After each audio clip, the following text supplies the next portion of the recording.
Selamat sore kawan-kawan Aji semua dari Kalibata dan Ruang Pokes ini kita ketemu kembali. Kali ini kita ngabuburit dan kembali ketemu Mas Sunu dan saya. Karena kita sudah ditinggalin mudik sama kawan-kawan ini Mas. Iya, Ed ya. Ini ditinggal mudik dan tinggal beberapa kawan tetap menghidupkan ruang diskusi di Pokes ini. Ada ada Pepet, ada Mas Ateng dan kawan-kawan. Lupa namanya satu-satu, maklum saya itu sudah tua.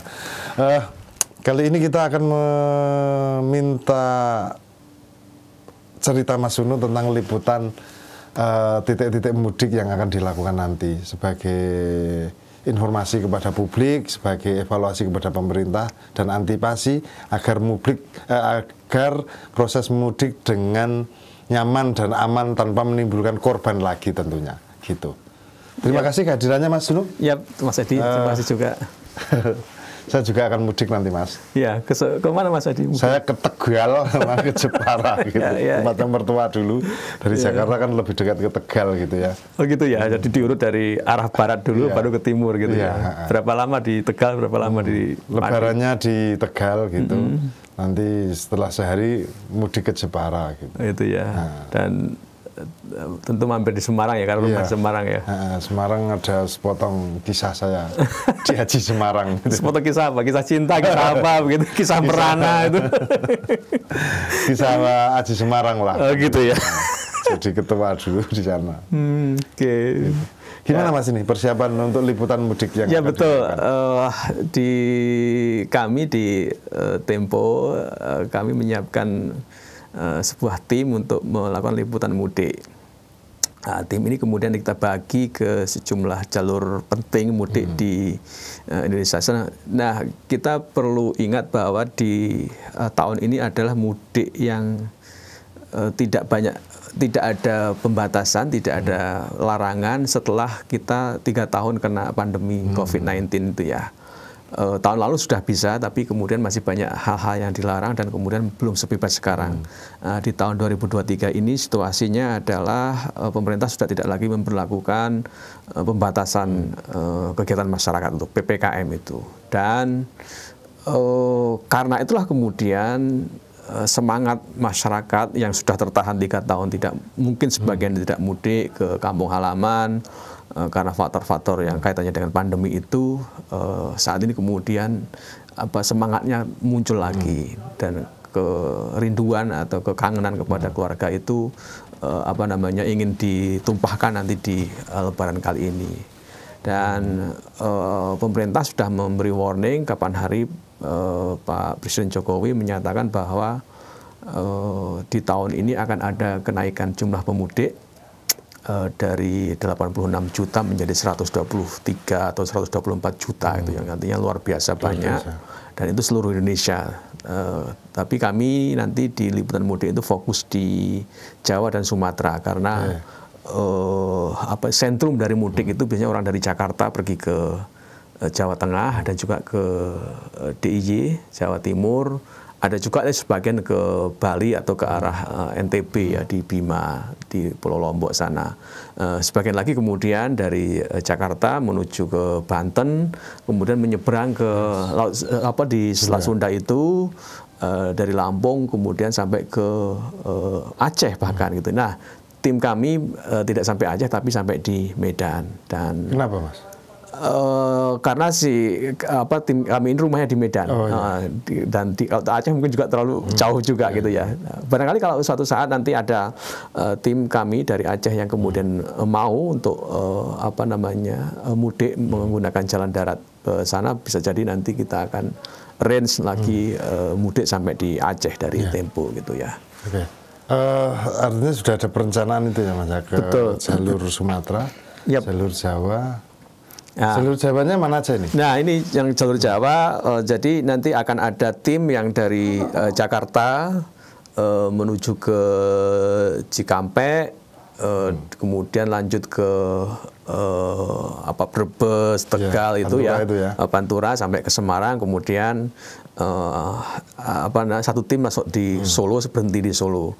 Kemudian ada satu tim lagi dia dari Jakarta dengan jalur yang sama Trans Jawa sampai di Solo, tim ini kemudian masuk ke Jogja melalui istilahnya jalan tol fungsional itu ya, jalan tol yang belum jadi tapi bisa dimanfaatkan untuk mudik, dan tim ini kemudian berhenti di Gunung Kidul di Jogja.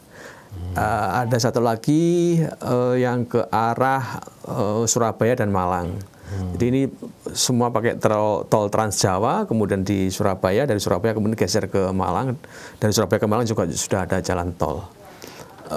Satu lagi tim ini menuju ke Medan, jadi dari Jakarta kemudian melintas di Selat Sunda, dari Selat Sunda kemudian masuk di tol Lampung ke arah Palembang itu. Kan rencana nanti akan ada tol juga Trans Sumatera yang bisa tembus sampai di Aceh atau minimal paling tidak di Medan dulu gitu ya. Tapi belum bisa dilalui itu? Ya, yang tol dari Lampung sampai di Palembang sudah bisa dilalui, tapi yang kemudian yang ke arah selanjutnya itu belum jadi semuanya. Jadi ada itulah, di sisi itu juga ada satu tim yang dia semacam tim keliling yang dia nggak terlalu jauh tapi juga paling tidak nanti mentok sampai di Tegal. Dia kemudian termasuk masuk ke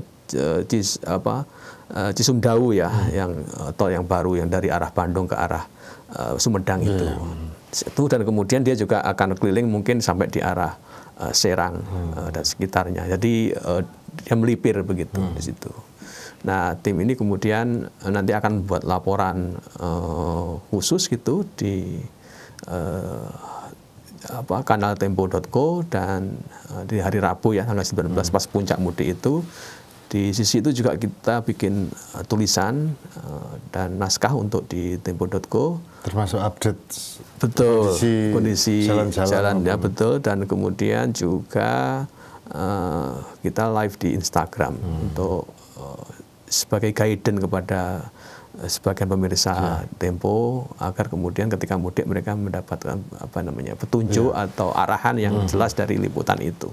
Begitu. Penting juga sih. Tapi biasanya ini kan tidak melulu ngomong informasi akses jalan dan lain sebagainya, Mas. Tapi mungkin ada selingan tempat-tempat ini kan mudik dengan gembira nih. Betul. Memberikan informasi tempat-tempat layak dikunjungi di tempat transit, termasuk kulinernya gitu? Ya, jadi kami di perencanaan itu memang mudik itu soal aktivitas manusia kan, dan ketika kemudian kita melakukan perjalanan pasti orang butuh istirahat. Kita akan liputan bagaimana rest area yang disediakan oleh pemerintah selama ini. Orang juga butuh makan ya. Tentu biasanya kemudian ini kesempatan buat saudara-saudara kita atau kita semua yang mudik itu untuk mencicipi atau menjajal kuliner khas di dalam perjalanan itu, termasuk tempat-tempat yang kemudian bagus, indah, yang instagramable gitu, yang kemudian itu bisa menjadi semacam pelipur lelah ketika kita melakukan perjalanan panjang. Karena seperti saya kan mudik ke Trenggalek gitu ya, dan melalui jalur selatan dari Jakarta, kemudian tol Cikampek belok ke arah Bandung melalui Cileunyi itu, kemudian di pintu keluar Cileunyi, dari Cileunyi kemudian masuk ke Garut, kemudian ke Tasikmalaya maksudnya, kemudian ke Ciamis, dari Ciamis ke arah Kota Banjar, dari Kota Banjar menuju ke Cilacap yang bagian utara gitu ya. Nah, dari situ kemudian sebenarnya dari situ kan ada dua pilihan, masuk ke Purwokerto atau masuk langsung ke Kebumen. Saya akan masuk yang tidak ke Purwokerto tapi yang lurus ke arah Kebumen itu, yang di Sumbio itu, kemudian masuk ke Gombong, dari Gombong sebelum masuk di kota Kebumennya itu kami akan masuk ke kanan untuk mencoba jalur selatan dari arah Petanahan ini sampai di Yogyakarta Airport itu, International Airport itu ya. Karena saya pernah melakukan perjalanan itu, dari situ sudah jadi. Memang dulu belum jadi, tapi saya kira saat ini sudah semakin bagus. Karena kalau sebenarnya ada jalur Pantura, jalur Pansela, pantai selatan itu dari arah Bayah ya, Bayah itu di wilayah Banten, kemudian masuk Sukabumi, Sukabumi masuk ke Ciamis, ke Tasik, dan kemudian dia nanti akhirnya ketemu juga di jalur ini. Jalurnya lebih selatan lagi, dia kalau di Cilacap itu di jalur yang Adipala, dari Adipala kemudian masuk ke Kecamatan Ayah. Nah, di Kecamatan Ayah ini yang kemudian secara geografis akan agak susah karena bergunung-gunung. Bergunung bukit itu. Betul, bukit-bukit gitu, dan masih sempit dan terjal gitu sebagian. Dan itu layak titiknya. dilaporkan terus, Mas. Ya. Nah, itu kemudian nanti akan ketemu sana. Tapi saya tidak mengambil yang jalur Adipala ini, tapi jalur yang di Sumpioh ini. Dari Jogja kemudian langsung ke timur, Klaten ke arah Wonogiri, dari Wonogiri kemudian ke Ponorogo. Nah, di timurnya Ponorogo itu kemudian di tempat saya, kampung saya. Gitu. Sampai situ ya. Mas, tapi yang menarik ini kan dari Jakarta nih, pusat kekuasaan, ibu kota, kemudian mudik ke kampung halaman. Ada nuansa budaya. Kalau saya lihat tadi kan cerita Mas Sunu kan ada sebuah jalur dari Jakarta, Cikampek, Jawa Barat. Itu kan wilayah multikultur kan, dari Sunda ke Jawa gitu. Jawanya pun untuk masuki Jawa itu harus melewati Cilacap yang setengah ya akulturasi Jawa Sunda gitu, yang ngapak-ngapak gitu. Kemudian sampai sana. Nah, kulinernya itu juga menarik juga gitu. Nanti juga akan masuk ke rumah makan yang khas gitu ya. Betul. Ada sejumlah titik yang saya kira ketika kita masuk setelah lepas dari Bandung, di Bandung juga banyak sekali makanan yang enak. Kemudian begitu di arah Tasik atau kemudian di Ciamis itu juga ada sejumlah tempat makan yang juga enak. Di Kota Banjar biasanya hal yang sifatnya makanan laut itu karena tidak jauh dari situ ada Pangandaran ya. Ke selatan dikit ada Pangandaran, itu biasanya juga makanan-makanan yang berbau laut atau pakai bumbu yang ada kecombrangnya. Itu. Kalau masuk di Kebumen biasanya ada masakan khas Kebumen yang ya kayak orang Tegal juga ada megono yang di situ ya, dan ada sate gombong juga sampai kemudian nanti di Jogja gitu. Di Jogja agak rehat sebentar karena di sana saya ada anak saya yang kuliah di UGM, kemudian sama keponakannya juga kuliah di UGM, ingin bareng-bareng menuju ke Trenggalek begitu. Siap, ada apa? Ya inilah mudik gitu. Ya betul. Yang adanya di Indonesia, dan sebenarnya saya ingin anti mainstream. Ketika pada mudik saya malah tak bawa ke Jakarta gitu. Ketika Jakarta kosong kita kuasai sebentar aja deh gitu. Menikmati Monas, jalan sepi gitu. Tapi nggak bisa ikatan kultural itu. Wah, kita harus ditunggu nenek lain sebagainya. Akhirnya ya ngalah sama istri. Lebaran di desa lagi. Itu seperti halnya teman-teman kita yang dia orang Jakarta. Tapi kuliah di Jogja atau kuliah di Surabaya, kuliah di Malang, ketika kemudian orang pada arus besarnya mainstreamnya itu kemudian ke arah Jawa Tengah, Jawa Timur, DIY itu, mereka malah kemudian menuju ke Jakarta. Dan biasanya mereka menikmati sekali bisa tidur telentang di kereta apa begitu. Iya, dan ikut bus yang tuslah itu istilahnya. Iya, tidak lewat agen atau apa, langsung ikut ke supirnya gitu, bayarnya adanya karena dia ngejar penumpang yang ke timur gitu. Betul. Ya, cerita teman-teman kuliah dulu gitu, anak-anak Jakarta. Nah, apa ya? Selain liputan infrastruktur, kuliner, budaya, tapi budaya ini Mas, tetap ada laporan nggak nanti? Misalnya, ini kan anak-anak, ini kan era revolusi industri digital ya, semua jarang. Nah, nilai-nilai lokalnya itu kadang dimuat juga nanti kalau pas. Ya, kalau kemudian sebenarnya lebih berfokus kepada orang yang mudik ya. Bisa jadi nanti misalnya saya ketika di Nagrek atau di Limbangan atau di arah Ciamis begitu ketemu orang-orang yang bersemangat baca dari arah dia misalnya orang dari Cilacap atau orang dari Kebumen atau orang dari Kulon Progo atau Purworejo, dia kemudian naik sepeda motor. Saya kira itu bagian dari cerita yang menjadi pemanis dari sebuah liputan mudik, sekaligus juga mengapresiasi kepada teman-teman atau saudara-saudara kita yang mudik dengan menggunakan sepeda motor. Ya, pemerintah sih memang tidak begitu menyarankan untuk mudik dengan menggunakan sepeda motor, tapi kan ini hal yang tidak bisa dilarang. Nah, yang penting kemudian bagaimana selalu diingatkan kepada para pemudik, terutama yang pakai motor itu aspek keselamatan itu. Kalau lelah kemudian istirahat, disitulah kemudian fungsi negara hadir. Misalnya kemudian menempatkan atau membangun rest area atau tempat peristirahatan atau posko-posko yang kemudian di situ orang bisa istirahat. Saya kira ini juga semacam sekolah atau kepolisian atau Koramil atau Kodim sepertinya juga melakukan hal yang sama di jalur-jalur itu. Artinya siapapun yang kemudian kelelahan di dalam perjalanan demi menjaga keselamatan kita semua, kemudian mereka menempatkan atau membuka tempat untuk istirahat.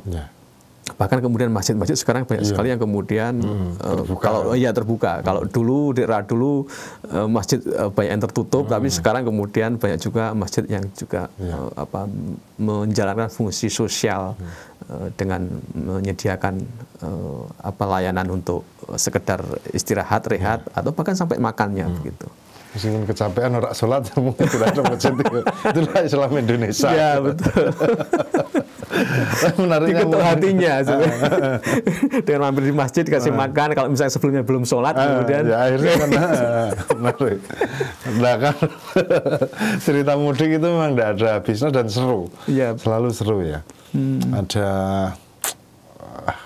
balik lagi mau ketemu mantan yang masih muda itu, anak-anak muda itu, atau tidak hanya sekedar ketemu orang tua, tapi juga ada nuansa tersendiri dan perjuangan menaklukkan jalur. Saya itu pernah liputan menaklukkan jalur Dendels dengan roda 2 itu, Mas. Gimana? Ya ini Dendels yang utara ya, Jawa ya. Sebelum ada jalan tol kan, harus kehujanan lain sebagainya itu kan kayak di sirkuit gitu. Ada ratusan ribu motor itu lihat pusing, tapi ada nilai kemanusiaannya juga ketika orang tua bawa anak kecilnya perjalanan jauh dia transit gitu, dan inilah peran negara harus hadir di sini gitu. Meskipun secara standar motor itu tidak boleh jarak jauh. Ini kan tidak boleh jarak jauh, tapi rakyat membutuhkan gitu. Iya betul. Gitu. Dan ini lebih efisien sebenarnya, meskipun beresiko sih sekali. Itu liputan itu tetap ada nanti ya Mas? Ya ada cerita seperti itu. Kita upayakan sekaligus juga warning juga, artinya bagaimanapun melakukan perjalanan jarak jauh yang sampai ratusan kilometer itu menggunakan sepeda motor itu letihnya minta ampun. Saya juga punya pengalaman dulu ketika masih di Surabaya, dari Surabaya ke Trenggalek kira-kira 185 kilo gitu. Saya naik sepeda motor. Ya berapa kali kemudian dengan istirahat tentunya dalam kondisi puasa kalau bisa ya ini juga jarak jauh dan harus puasa kan repot. Biasanya kalau yang dari Surabaya ke arah Trenggalek itu menjalankannya setelah buka puasa, kemudian ketika biasanya sampai di kampung itu pas sahur atau subuh begitu biasanya perjalanan malam ya. Di waktu masih di bis Surabaya juga saya pernah meliput seperti halnya Edi meliput jalan Dendels. Saya berapa kali ditugasi juga untuk liputan jalur Dendels yang di arah Tuban itu, dari Lamongan, Tuban itu kan juga jalur alternatif mudik. Bukan jalur alternatif ya, kalau kemudian ke arah Jawa Timur, Surabaya itu jalur utama. Itu, betul. Banyak cerita di situ. Nah, artinya nanti juga pulangnya tetap laporan. Ya, dari rencana pulang di tanggal 1 ya, sampai di Jakarta tanggal 2. Tentu kami bikin laporan. Ketika di kampung pun juga ada rencana untuk bikin laporan tentang yang situasi itu, lebaran di kampung itu kan masing-masing punya punya kekhasan sendiri-sendiri ya. Ada yang misalnya lebaran dengan setelah hari pertama lebaran semua orang kemudian puasa baru merayakannya di hari ke-7. Itu ada satu kecamatan di Trenggalek namanya di Durenan. Itu jadi mereka open house-nya itu di hari pertama saja. Pas memang tidak boleh puasa kan. Tapi di hari kedua Syawal itu kemudian mereka berpuasa. Ada kira-kira dulu cuma 2 desa atau 3 desa, sekarang sudah 1 kecamatan, dan kemudian sekarang sudah meniru ditiru oleh orang Trenggalek. Orang Trenggalek kemudian di hari ke-7 itu merayakan hari raya Lebaran Ketupat itu. Dan itu lebih ramai, terutama di titik di Durenan itu. Di tempat saya selalu misalnya dan itu di banyak kampung juga ya, menghias masjid dengan apa namanya janur kelapa itu, atau juga dengan biasanya dengan pisang, pisang yang sekalian batangnya dan matang. Ya kalau saya melihatnya sebagai bagaimana kemudian para orang tua dulu kita itu membangkitkan jiwa sosial itu dengan diantaranya kemudian menyediakan makanan sehat dan murah buat orang kamu segar itu. Kemudian kalau misalkan pengen makan buah pisang tinggal ngambil aja begitu.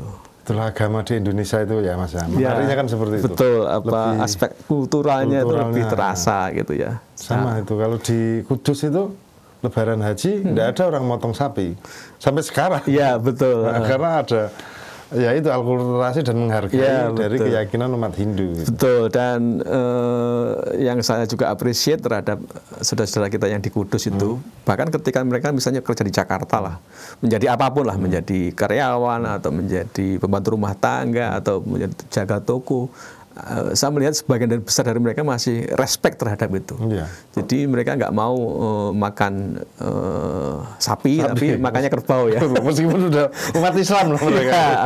Sebagai bentuk penghormatan ketika di awal-awal penyebaran Islam di Kudus itu, sebagian masyarakatnya masih menganut agama Hindu, dan kebijakan dari Sultan Kudus waktu itu melarang warganya untuk ini kan makan sapi sebagai respectful kepada masyarakat Hindu di sana. Dan menara Masjid Kudusnya itu kan menara kayak candi gitu ya.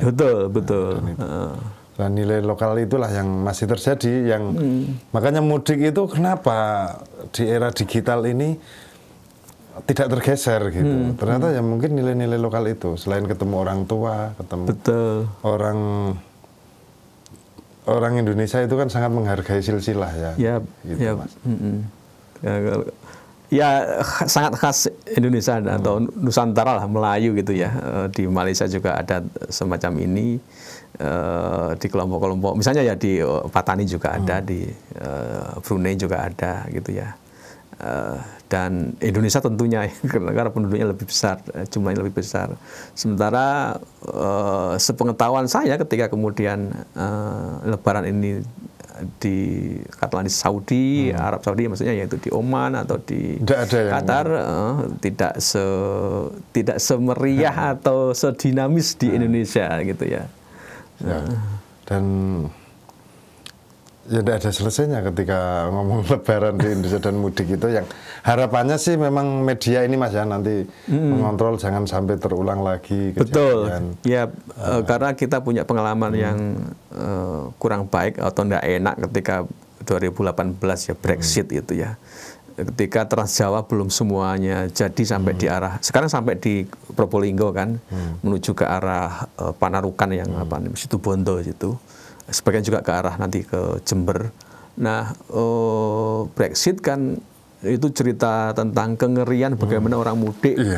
Mestinya perjalanan sampai Solo atau Jogja atau sampai di Jawa Timur mungkin 10 jam, 11 jam atau 14 jam, 15 jam menjadi berhari-hari. Ya, ada yang ke Jogja 25 jam, kemudian ke arah Tulungagung, Trenggalek itu ada sampai 28 jam, 29 jam seperti itu. Dan itu selain menunjukkan manajemen pemerintah waktu itu tidak baik di dalam mengelola orang mudik, juga antisipasinya juga kurang, sekaligus ya infrastrukturnya waktu itu memang belum sampai ke sana gitu ya. Nah, di tahun ini ada upaya-upaya untuk mengantisipasi agar tidak ada kemacetan yang dahsyat itu. Bahwa mudik akan macet pasti iya, tapi setidaknya kemudian tidak sampai stuck, berhenti total, orang nggak bisa bergerak itu. Apalagi sampai menimbulkan korban. Nah, betul. Jangan sampai kemudian memang ada korban. Korbannya sih bukan korban massal kemudian tertahan atau apa, biasanya ada kecelakaan di mana, kecelakaan di mana gitu. Dan biasanya memang faktornya adalah karena faktor kelelahan gitu ya. Siap, dan terima kasih Mas. Ditunggu informasinya nanti selama perjalanan itu, dan publik biar bisa mengakses, pemerintah juga merasa terkontrol gitu ya. Tidak seenaknya sendiri, karena ini urusan berapa tadi? ada 123 atau 24 juta. Itu orang. suara pemilih itu jadi presiden. Betul, apalagi 2024 ada. Nah iya, momentumnya kan gini. Betul. Nanti ada yang cari panggung segala kelihatannya. Tapi biarin lah, penting selamat kan. Dan media tetap sebagai salah satu pilar yang ngontrol itu. Betul, Edi. Siap. Terima kasih Mas kehadirannya. Sama-sama. Dan sambil kita lanjutkan berbuka puasa sedang disiapkan oleh tim logistik ini. Makasih Edi.